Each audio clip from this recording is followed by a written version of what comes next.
আমি আমার লাইফে যতবার যত ধরনের মাছ খেয়েছি এর মধ্যে বেস্ট একটা কাতল মাছের রেসিপি আজকে আপনাদের সাথে শেয়ার করব।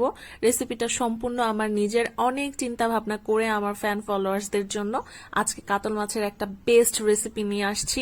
আপনারা যদি এই রেসিপিটা পুরোপুরি না দেখেন তাহলে কিন্তু অনেক কিছু মিস করে যাবেন। আর এইভাবে রান্না করাটা আমি অনেক প্ল্যান করেই বের করেছি যে কিভাবে একটু ভিন্নভাবে মাছ রান্না করলে ভালো লাগবে। আর মাছ রান্নাটা ছিল একদমই কাঁচা, মানে হচ্ছে আমি কোনো ভেজে নেই নাই। সুতরাং হচ্ছে তাহলে বুঝতেই পারছেন আপনারা যারা ভেজে ছাড়া মাছ খেতে পারেন না তাদের জন্য কিন্তু একটু চ্যালেঞ্জিং যে কষানো মাছ কিভাবে কষিয়ে রান্না করলে ভাজা মাছের থেকেও বেশি টেস্ট হবে। প্রথমে আমি 4 পিস কাতল মাছের পিস নিয়ে নিয়েছি। এরপরে হচ্ছে সামান্য পরিমাণে হলুদ, লবণ এবং মরিচের গুঁড়া দিয়ে বেশ 10 থেকে 15 মিনিট ঢাকনা দিয়ে এটাকে ম্যারিনেট করে নিয়েছি। 10-15 মিনিট পর ম্যারিনেট করা হয়ে গেলে মাছগুলো কিন্তু আলাদাভাবে আমি সরিয়ে রেখে এখানে দিয়ে দিয়েছি তেল। সাদা তেলটা ব্যবহার করেছি। দিয়ে দিলাম 1 চামচ পেঁয়াজ বাটা, হাফ চামচ আদা বাটা, হাফ চামচ রসুন বাটা, সাথে আরো অ্যাড করে দিয়েছি গুঁড়া মশলাগুলো হলুদ, মরিচ, ধনিয়া আমি ইউজ করি নাই, অনলি জিরা গুঁড়া এবং লবণ। ভালোভাবে কিন্তু সব মশলাগুলো মেখে নিচ্ছি। মাখানো হয়ে গেলে ওই যে ম্যারিনেট করা মাছগুলো ছিল সেই ম্যারিনেট করা মাছ দিয়েও মশলার সাথে খুব ভালোভাবে আরো 5-7 মিনিট মেখে নিয়ে ম্যারিনেট করে রেখে দেব আরো 15 থেকে 20 মিনিটের জন্য।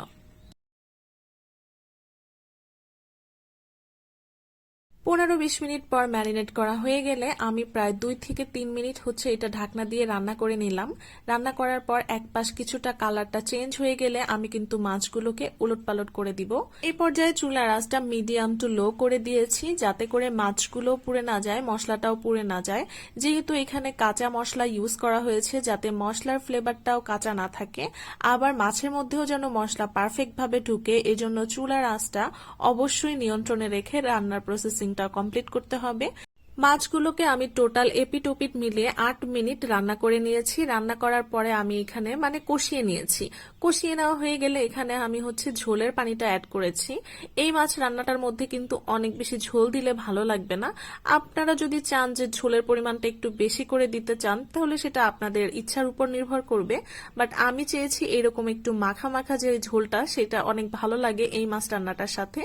আর ভাতের সাথে খেতে তো অনেক বেশি মজার লাগে।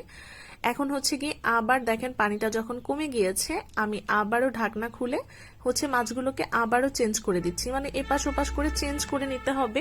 এতে করে মশলা যেটা থাকবে সেটা মাছের মধ্যে পারফেক্টলি প্রবেশ করবে। এখন আমার মাছ রান্নাটা অলমোস্ট প্রায় শেষের দিকে। শেষ পর্যায়ে আমি কিছু ফ্লেভারের জন্য ধনিয়া পাতা অ্যাড করে নিলাম। দেখেন ফাইনালি কিন্তু আমার মাছ রান্নাটা একদম শেষ। দেখতে যতটা সুন্দর, খেতে তার চেয়েও অনেক বেশি টেস্ট। আলহামদুলিল্লাহ অনেক বেশি ভালো ছিল। আপনাদেরকে একবার হলো এভাবে মাছ রান্নার রিকোয়েস্ট রইল। আজকের মতো বিদায় নিচ্ছি। আল্লাহ হাফেজ সবাইকে।